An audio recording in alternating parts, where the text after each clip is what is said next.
Every night you disappear. Not as a metaphor, but as a literal event. You lie down. You close your eyes.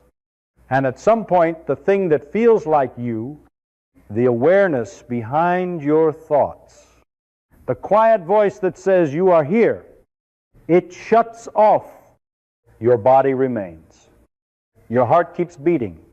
Your lungs keep moving. Your brain stays active with millions of signals firing in the dark. But the experience of being you is gone.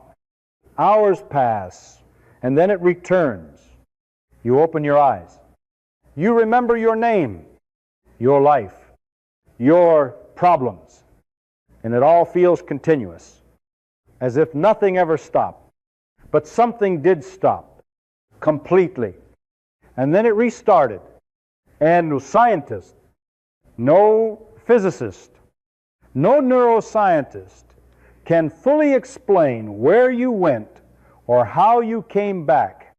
And that is the real mystery, not sleep itself, but the disappearance and return of you. If you want to understand what happens to your mind when you sleep, you have to start with something uncomfortable.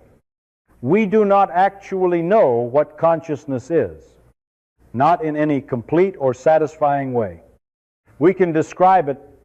We can observe the brain while it is present and while it is gone. We can point to patterns of activity that seem to go along with it. But we cannot explain why any of that activity should feel like anything from the inside. There is a gap between what the brain does and what you experience. And that gap is not small. It is one of the deepest unsolved problems in science. A philosopher named David Chalmers called it the hard problem of consciousness. And the name is not an exaggeration, because you can imagine mapping every single detail of the brain, every neuron, every electrical signal, every chemical exchange, every microscopic interaction happening in real time. And even with all of that information, you still would not have explained why there is a subjective experience attached to it. Why there is something it feels like to be you. Think about that carefully. Physics gives us equations for almost everything we can measure. We can describe how planets move, how light travels, how particles interact, how energy flows. We can predict behavior across scales, from the very small to the very large. But nowhere in those equations do you find the feeling of seeing a color. Nowhere do you find the taste of coffee.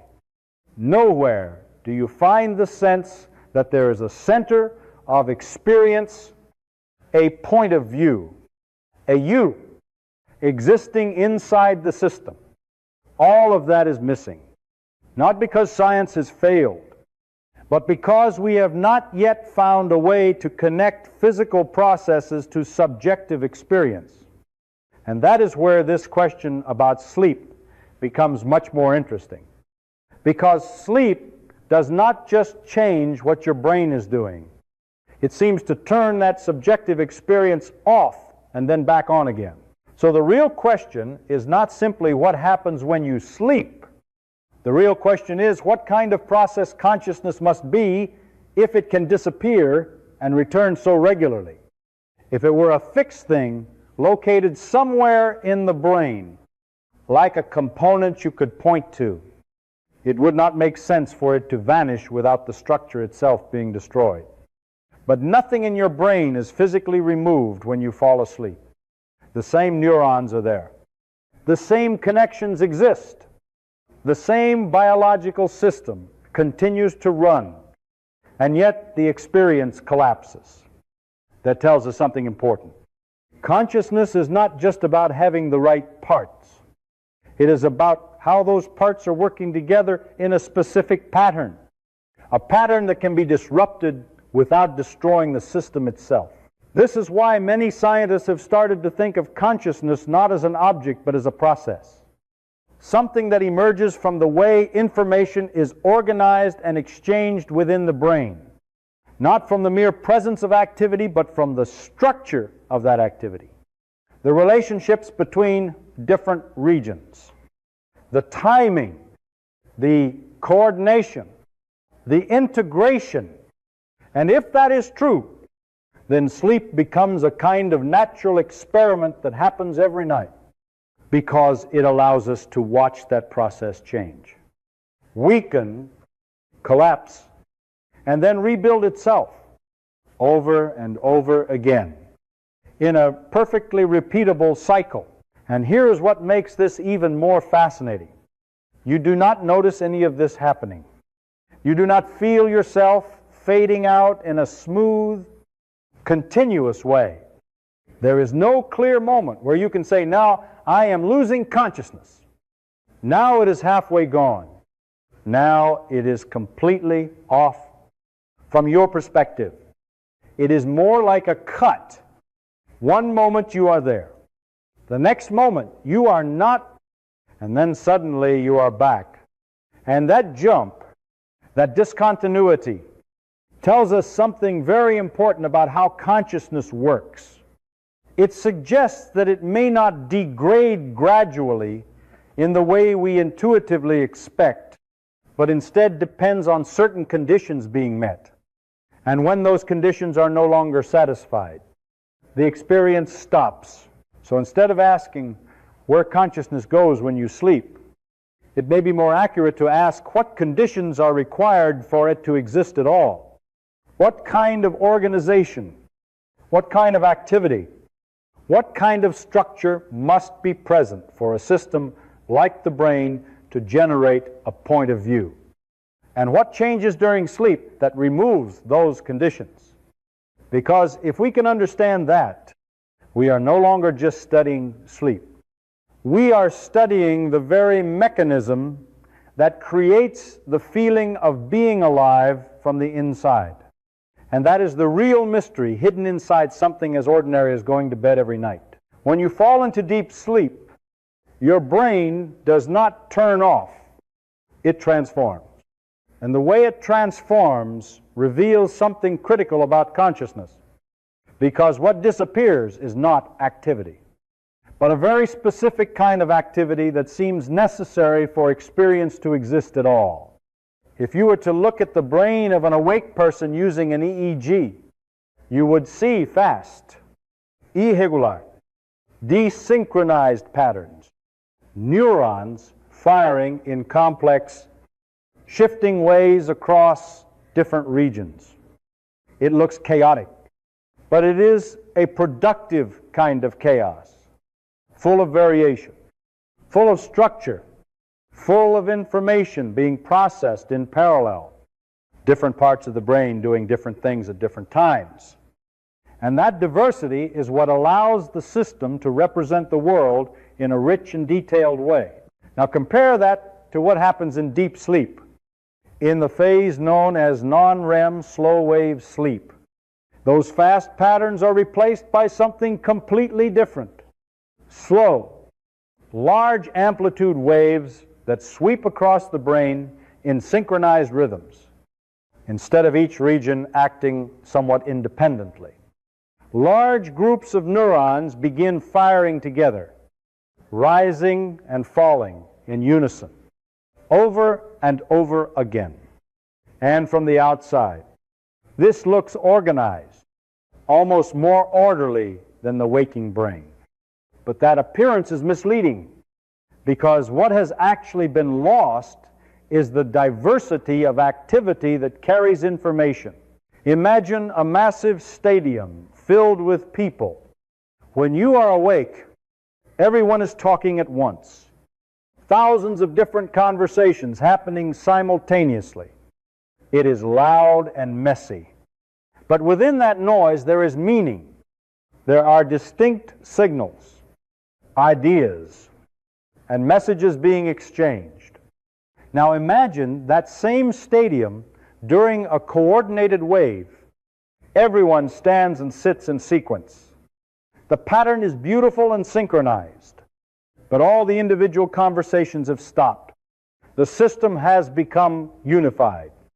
But in doing so, It has lost its informational richness. And this is very close to what happens in the brain during deep sleep. From the perspective of information theory, real information requires differences. It requires a system to be able to occupy many distinct states, to encode patterns that are not all the same. But when neurons fire in synchronized way, the number of distinct states the brain can express drops dramatically. It is as if the system has collapsed into a much simpler pattern, repeating the same signal again and again. And when that happens, the brain loses its ability to generate the kind of complex, differentiated activity that seems to be associated with conscious experience. Another way to think about this is to imagine a hard drive where every bit has been set to the same value. It does not matter whether it is all zeros or all ones. In both cases, the storage capacity is effectively empty because there is no variation and no structure, no information encoded in the pattern, and a brain that is fully synchronized begins to resemble that kind of system, still active, still consuming energy, but no longer capable of representing a rich internal world. This leads to a very important idea. Consciousness may not require a certain level of activity, but a certain kind of activity. It depends on the brain maintaining a balance between integration and differentiation, between parts working together and parts doing different things. And deep sleep disrupts that balance by pushing the system too far toward uniformity. Everything becomes too synchronized, too similar, too repetitive. And as a result, the conditions needed for experience disappear.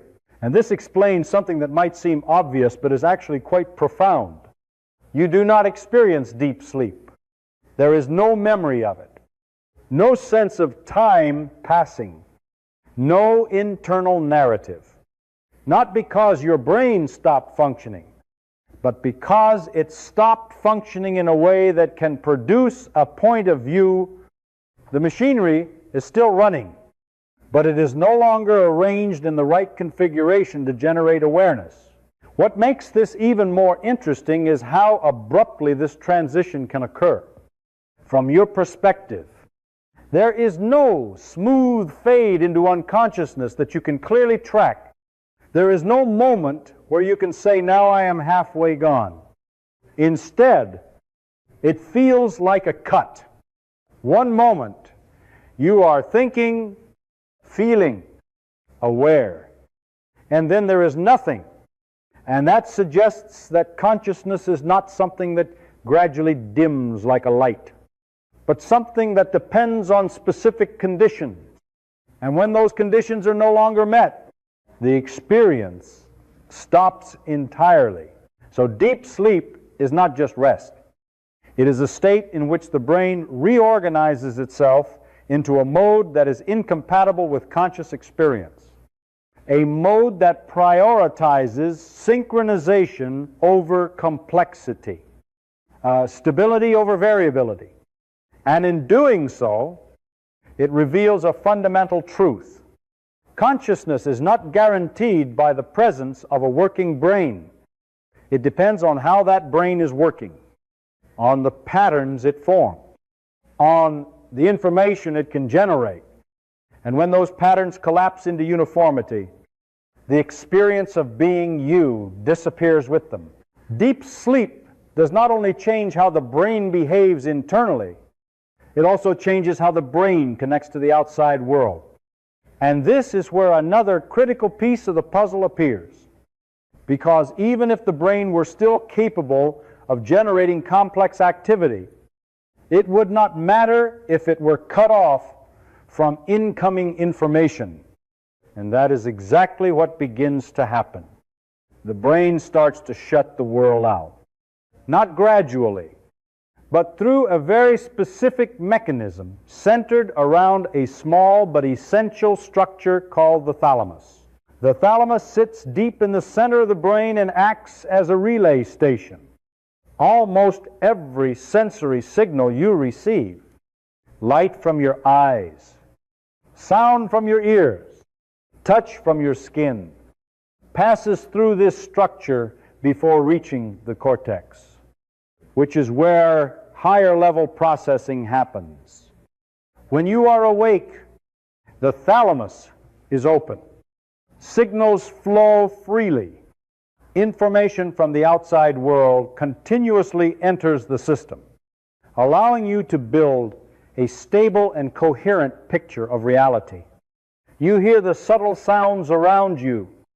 You feel the texture of your clothes. You see the environment in detail. All of that depends on this gateway remaining active and responsive. But as you descend into deep sleep, the behavior of thalamic neurons changes dramatically. They enter what is known as a bistable mode, meaning they alternate between two distinct states. An up state where they are active and capable of transmitting signals, and a down state where they become silent and unresponsive. And during deep sleep, these down states dominate. The gate is effectively closed for long periods of time.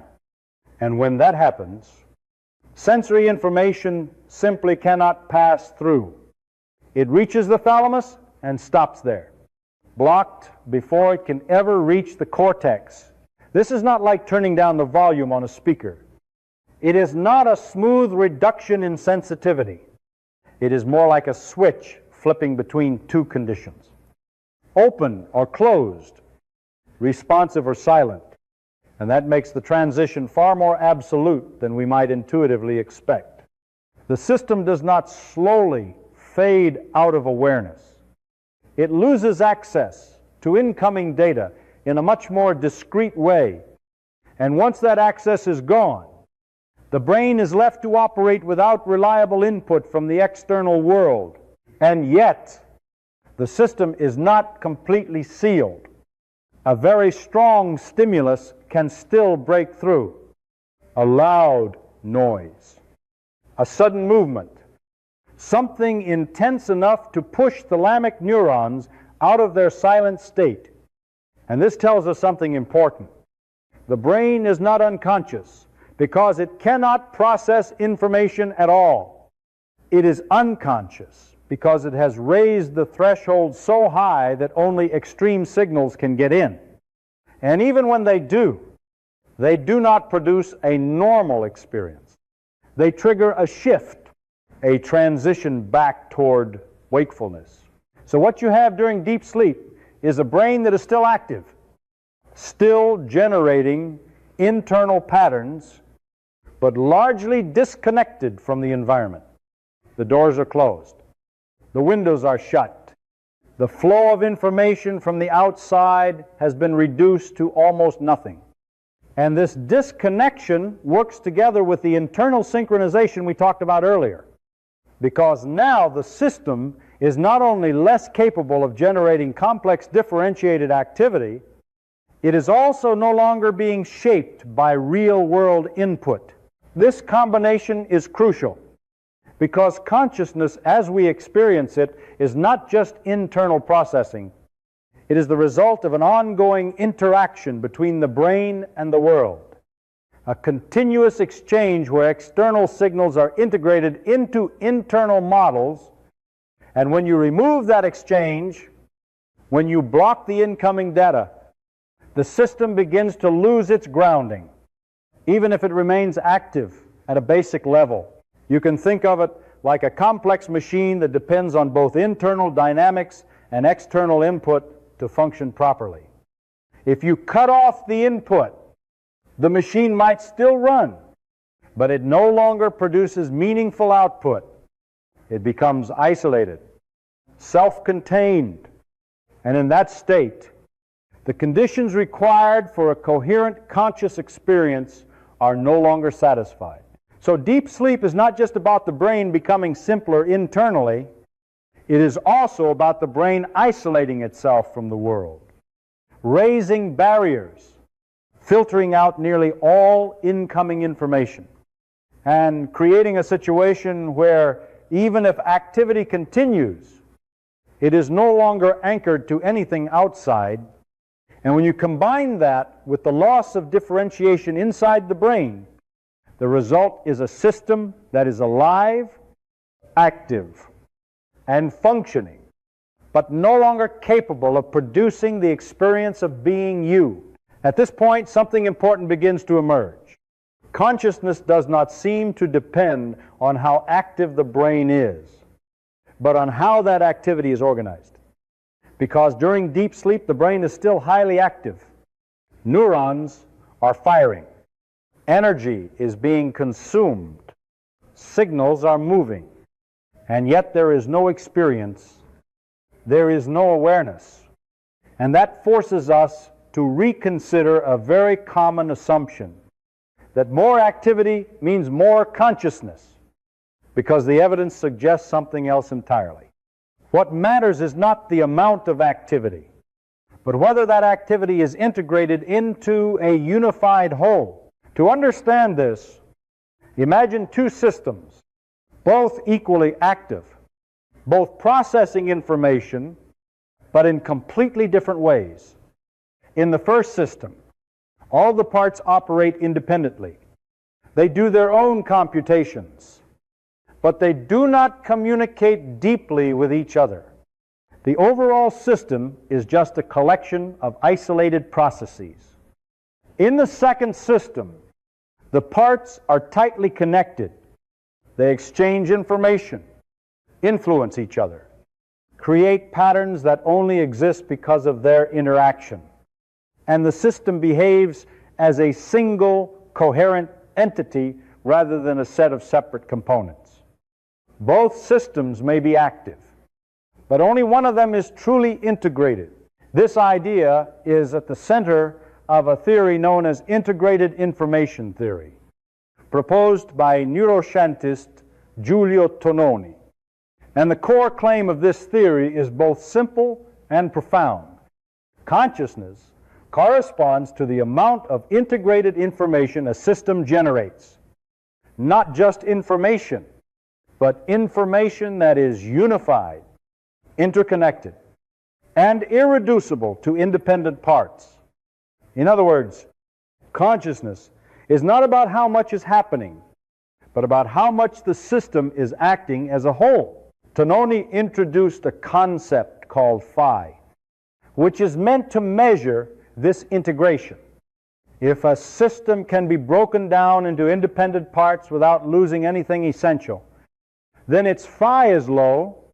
But if the system generates patterns that cannot be reduced without losing information, then its phi is high. And according to the theory, high phi corresponds to rich conscious experience, while low phi corresponds to reduced or absent consciousness. And this gives us a framework for understanding why deep sleep leads to a loss of awareness. Not because the brain shuts down, but because it loses its ability to integrate information across regions. What makes this idea powerful is that it is not just philosophical. It has been tested experimentally in a way that directly connects theory to observation.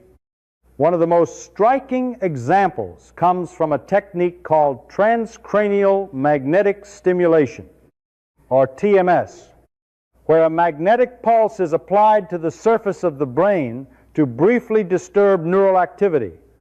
And then the response is measured using EEG to see how the signal propagates through the system. When this is done on a person who is awake, the result is complex and widespread. The initial pulse does not stay localized. It spreads across different regions, bouncing between areas, creating a cascade of activity that unfolds over time. Different parts of the brain respond at different moments, and the overall pattern is rich, dynamic, and highly integrated.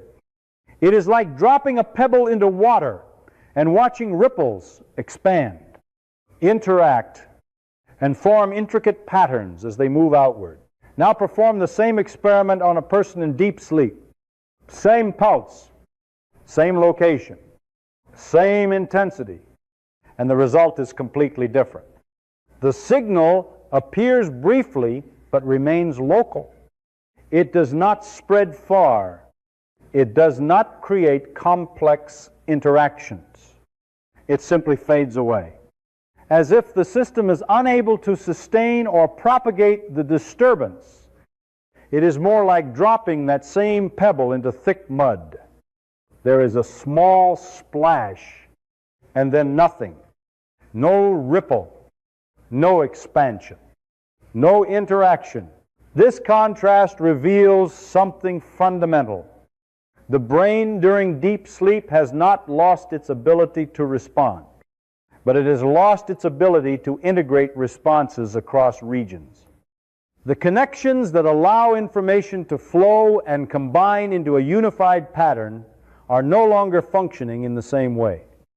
And without that integration, the system cannot generate the kind of complex structure that seems to be required for consciousness.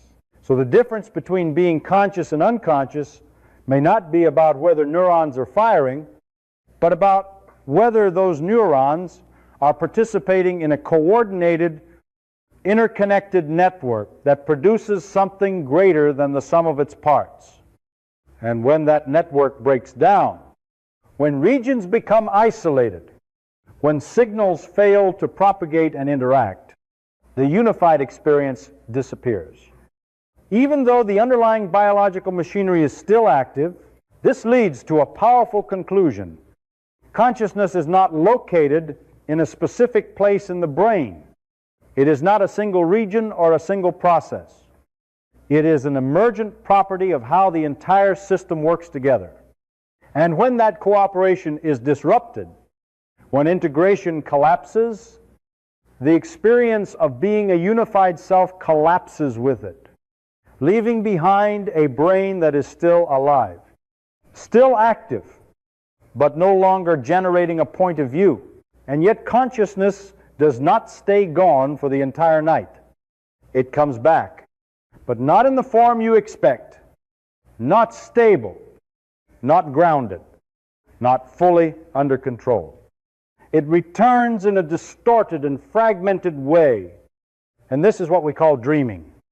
Because after a period of deep sleep, your brain enters a different phase known as REM sleep, rapid eye movement.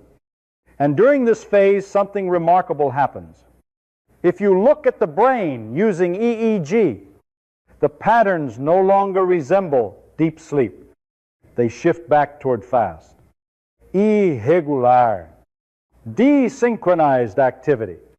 Patterns that look strikingly similar to wakefulness. From the outside, the brain appears almost awake again.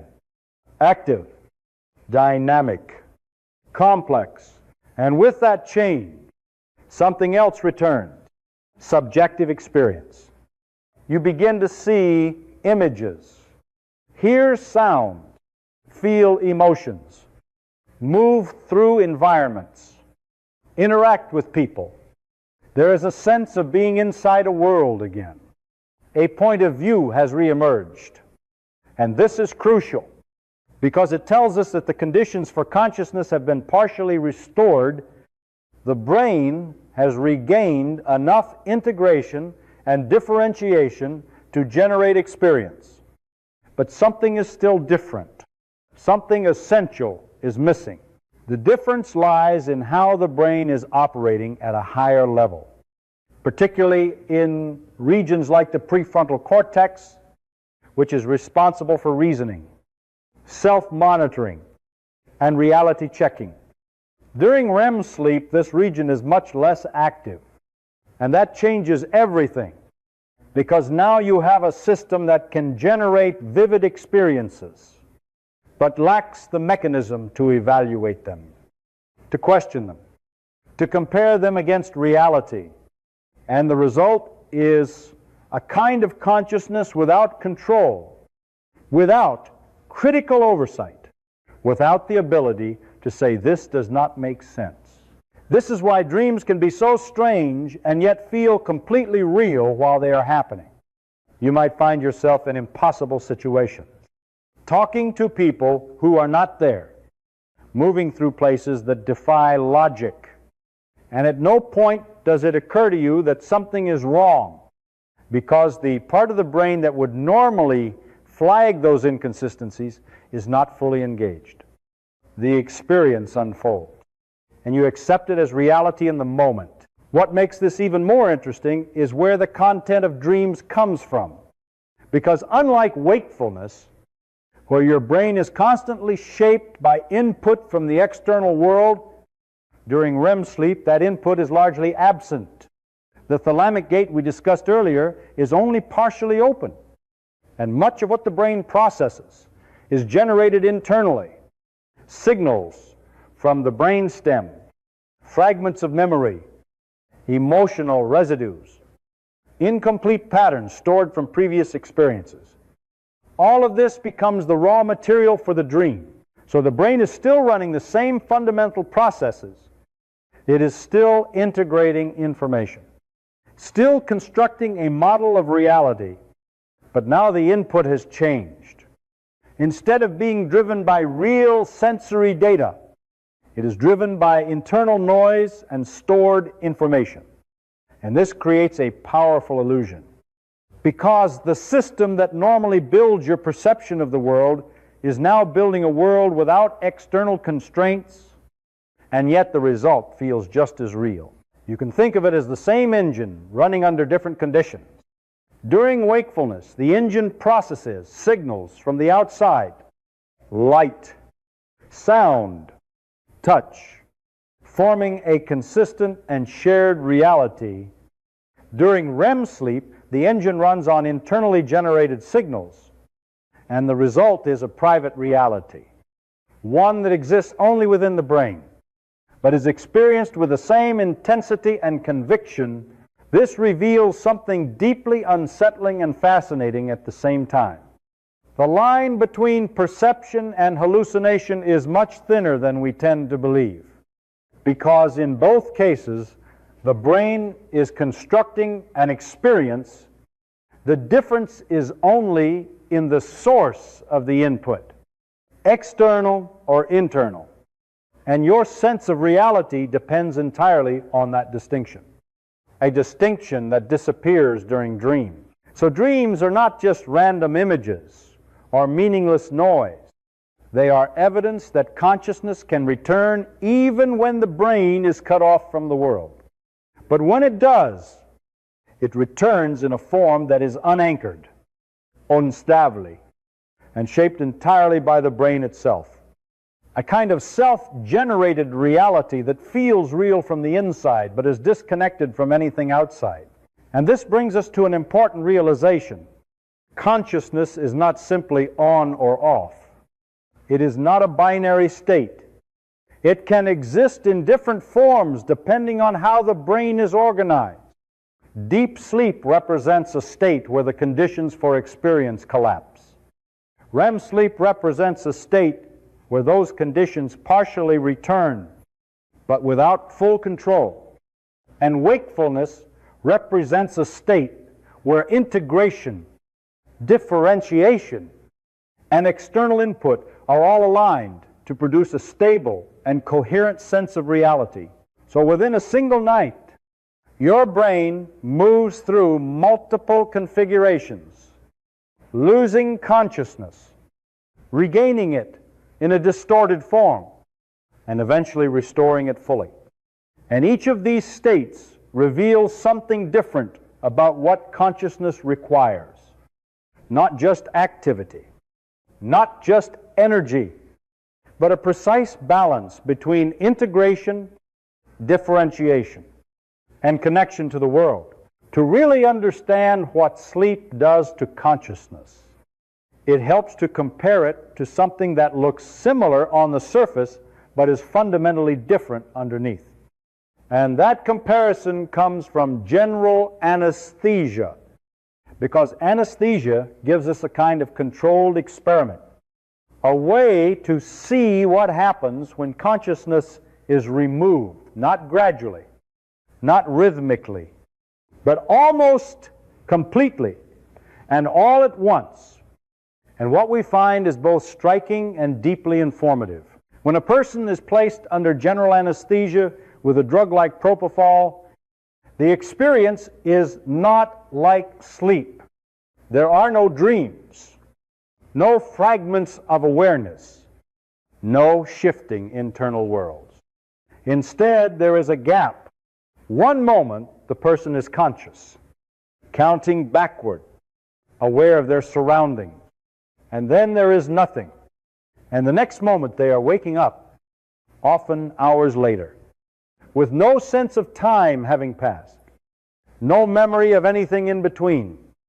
It is as if that entire stretch of existence has been removed from their experience entirely.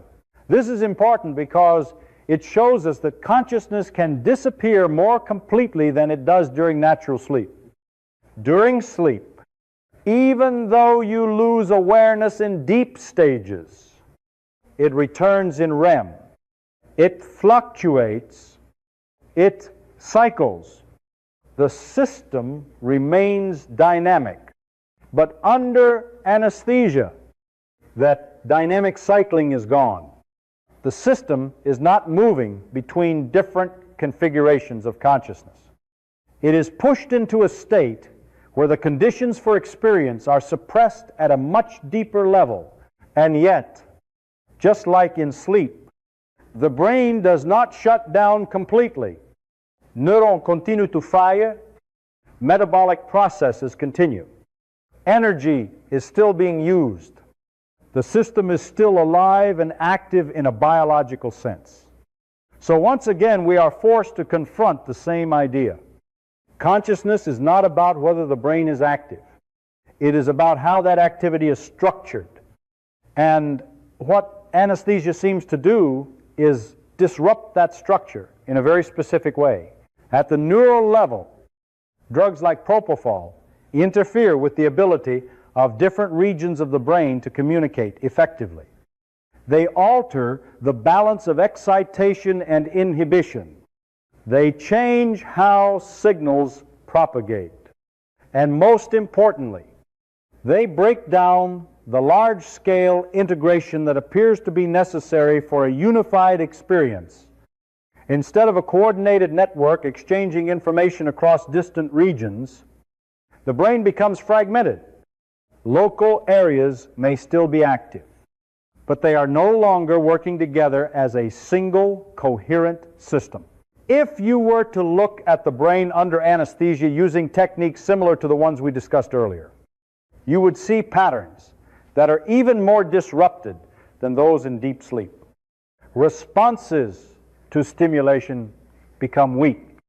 Local and short-lived signals fail to spread. Interactions between regions diminish, and the overall system loses its capacity to sustain complex, integrated activity over time. It is not just synchronized in a simple way. It is broken apart into pieces that cannot effectively communicate. This difference between sleep and anesthesia is crucial because it shows that there are multiple ways to lose consciousness. In deep sleep, the brain becomes too synchronized, too uniform, losing the diversity needed for information processing. In anesthesia, the brain becomes too disconnected, too fragmented, losing the integration needed to unify that information. In both cases, the result is the same, the disappearance of experience, but the underlying mechanisms are different. And that convergence points us toward a deeper principle. That principle is that consciousness seems to require a very specific balance. The brain must be both differentiated and integrated at the same time. It must generate diverse patterns of activity while also allowing those patterns to interact and combine into a unified whole. Too much uniformity and the system loses complexity. Too much fragmentation and the system loses unity. And in either case, The conditions for a coherent point of view are no longer satisfied. Anesthesia pushes the system past that balance in a different direction than sleep. Instead of organizing activity into slow, synchronized waves, it disrupts the communication pathways that allow information to flow. And without that flow, there is no way to bind separate processes into a single experience. The brain is still working, but it is no longer working together. And without that togetherness, there is no awareness. So when you compare sleep and anesthesia side by side, you begin to see a pattern emerge. Consciousness is not tied to a specific region, not tied to a specific level of energy, not tied to a simple measure of activity. It is tied to the structure of the system, to the way information is generated, shared, and integrated across the entire brain. And when that structure is altered, whether through synchronization or fragmentation, the experience of being, you can vanish completely, even though the physical system that supports it remains intact. And this comparison leaves us with a powerful insight. The brain can be busy and unconscious. It can be active and empty of experience. And what determines whether there is someone home inside that activity is not the activity itself, but the pattern it forms, the connections it maintains, and the integration it achieves. And once those conditions are broken deeply enough, as they are under anesthesia, consciousness does not fade. It disappears entirely. At this point, we can bring everything together, because we have seen what happens when the brain changes its internal patterns, when it synchronizes too much, when it disconnects from the world, when it loses integration. And we have seen that in each of these cases, consciousness disappears. Not because the brain stops, but because the conditions that sustain a unified experience collapse. And when those conditions return, consciousness returns with them. But this leads to a deeper and more unsettling question. Not where consciousness goes, but why it comes back as you. Every morning you wake up and there is a strong sense of continuity. You remember your name, your past, your relationships, your plans. Your identity feels stable and uninterrupted. It feels as if the same self that existed yesterday has simply resumed its activity. But when you look at what actually happens during the night, that sense of continuity becomes much harder to explain. Because while you were asleep, your brain was not idle. It was actively changing. Connections between neurons were being strengthened and weakened. Memories were being reorganized and consolidated. Irrelevant details were being pruned away. Important patterns were being reinforced. Chemical balances were shifting. Proteins were being synthesized. Waste products were being cleared. The physical structure of the system that produces your mind was being modified at multiple levels. So the brain that wakes up is not exactly the same as the brain that fell asleep.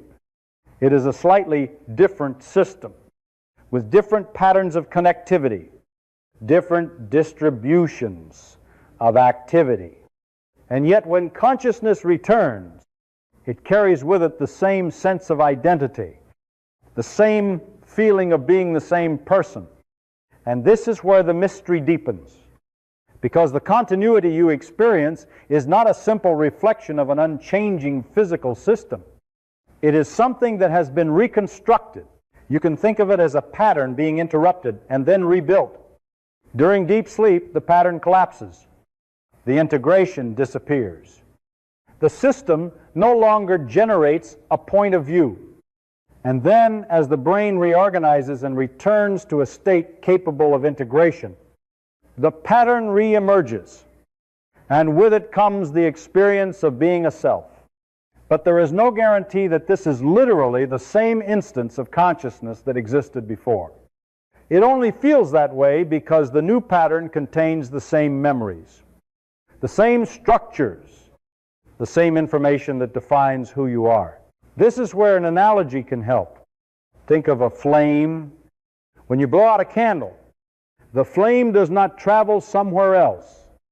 It does not exist in another location waiting to return. It simply ceases because the conditions that sustain it are gone. The heat, the fuel, the oxygen are no longer arranged in the right way. And when you light the candle again, you get a new flame. It looks the same. It behaves the same. It occupies the same place.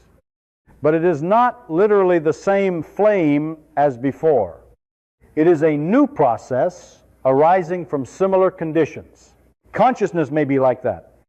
Not a fixed entity that persists through time, but a process that can stop and start depending on the organization of the system. And each time the conditions are met, a new instance of that process appears, carrying forward the structure and information from before, giving rise to the powerful illusion of continuity, the feeling that nothing was ever interrupted.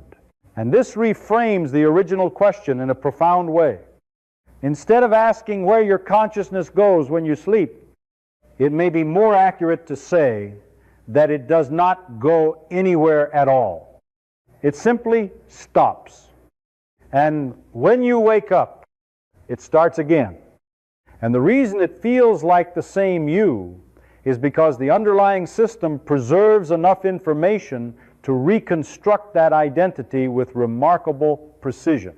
But this leads to an even deeper question, one that goes beyond neuroscience and into the nature of self itself. If consciousness can disappear completely and then be rebuilt from a changing physical system, what exactly is the thing you are identifying with when you say I? Is it the continuity of memory, the stability of personality, the persistence of a pattern, or something else entirely? And if that pattern can be interrupted and reconstructed every single night, what does that say about the nature of personal identity? This is why the most important question is not where consciousness goes during sleep, but why it comes back as you. Why the system rebuilds a perspective that feels continuous. Why the story of self is preserved across interruptions. And how a changing physical structure can produce a stable sense of identity. Because every night the universe runs the same experiment. It takes a conscious system, alters the conditions that sustain awareness, allows the experience to collapse, and then restores those conditions, bringing the experience back online. And every morning you wake up and say, I am still here, as if nothing ever happened, as if there was no gap, no interruption, no reconstruction. But beneath that seamless feeling is a process that stopped and started again, a pattern that disappeared and reformed. And the fact that it feels continuous may be the most remarkable illusion of all, because it suggests that the self you experience is not a fixed thing that persists unchanged, but a dynamic process that can vanish and return again and again, each time convincing you that it never left,